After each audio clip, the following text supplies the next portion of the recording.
ప్రస్తుతం గుజరాత్లో జరిగిన ఎయిర్ ఇండియా ప్రమాదంలో దాదాపు 241 మంది స్పాట్లో చనిపోయారు.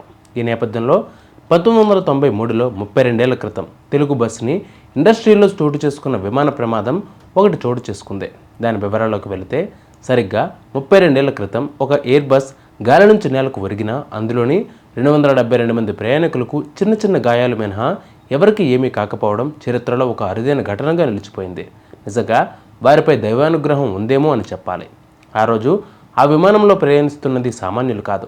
తెలుగు సినీ పరిశ్రమకు చెందిన చిరంజీవి, బాలకృష్ణ, వెంకటేష్, విజయశాంతి సహా 60 మందికి పైగా సినీ ప్రముఖులు వాళ్ళ కుటుంబాలతో ప్రయాణిస్తున్నారు. కోట్లాది ప్రజలు ఆరాధించే వాళ్లకు ఆ ప్రమాదంలో ఏమైనా అయి ఉంటే ఊహించడానికి భయంగా ఉంది కదూ. టాలీవుడ్ సినీ ఇండస్ట్రీని వణికించిన ఆ విమాన ప్రమాదం జరిగిన రోజు 1993 నవంబర్ 15. మద్రాసు ఎయిర్పోర్ట్ నుంచి ఇండియన్ ఎయిర్లైన్స్ 440 ఎయిర్ బస్ 272 మంది ప్రయాణికులతో మార్నింగ్ 6 గంటలకు 20 నిమిషాలకు హైదరాబాద్ టేకాఫ్ అయింది. కాక్పిట్లోని senior pilot captain Balla, co pilot Velraj ఉన్నారు. ఆ రోజు విమానంలో చిరంజీవి, బాలకృష్ణ, వెంకటేష్, విజయశాంతి, అల్లు రామలింగయ్య దంపతులు, మాలాశ్రీ, కమెడియన్ సుధాకర్, కాస్ట్యూమ్స్ కృష్ణ, దర్శకులు కోడి రామకృష్ణ, ఎస్వి కృష్ణారెడ్డి, ఉప్పలపాటి నారాయణరావు, బాపు, రచయితలు పరుచూరి వెంకటేశ్వరరావు, ఎండి సుందరం, నిర్మాతలు కేసీ శేఖరబాబు, కాట్రగడ్డి ప్రసాద్, రాశి మూవీస్ నరసింహారావు, నృత్య దర్శకురాలు Suchitra, fight master super Subbarayan, ఛాయాగ్రాహకులు KS Hari, Anumolu Hari, Chiranjeevi, personal makeup man Shiva, ఇంకా ఎంతోమంది సాంకేతిక నిపుణులు ప్రయాణిస్తున్నారు. ఈ విమానంలో ఉన్నది ఎక్కువ మంది సినిమా వాళ్లే కావడంతో పలకరింపులు, జోక్స్, నవ్వులతో విమానంలో వాతావరణం సందడిగా మారింది. మద్రాసులో సరిగ్గా ఉదయం 6 గంటల 20 నిమిషాలకు విమానం అక్కడి నుంచి టేకాఫ్ అయింది. కొద్దిసేపటికే విమాన ప్రయాణికుల్లో చాలామంది నిద్రలోకి జారుకున్నారు. 7 గంటలకల్లా విమానం బేగంపేట విమానాశ్రయం చేరుకుంది. కిందకు దిగడానికి అందులో ప్రయాణిస్తున్న వారు రెడీ అవుతూ ఉండగా ఎయిర్పోర్టులో దట్టంగా మంచు కమ్ముకుపోవడంతో రన్వే కనిపించడం లేదని, అందుకే మళ్ళీ మద్రాసుకు తిరిగి వెళ్తున్నామని ఎయిర్ హోస్టెస్ ప్రయాణికులకు తెలిపింది. ఈ విమానంలో చిరంజీవి తన కూతురు శ్రీజాతో ఉన్నారు. బాలయ్య తన 2 పిల్లలతో కబుర్లు చెబుతూ ఉన్నారు. ఇంతలో కో పైలట్ కెప్టెన్ వెల్రేజ్ వచ్చి ఎయిర్ హోస్టెస్తో ఏదో చెప్పారు. వారిలో కంగారు కనిపించింది. దీనితో చిరు వెళ్ళి వారిని అసలు విషయం అడిగారు. అయితే విమానం తిరిగి మద్రాసుకు వెళ్లడం లేదనే విషయం అందులో ప్రయాణిస్తున్న చిరు, బాలయ్య సహా అందులో ప్రయాణిస్తున్న కొంతమంది ప్రయాణికులకు తెలిసింది.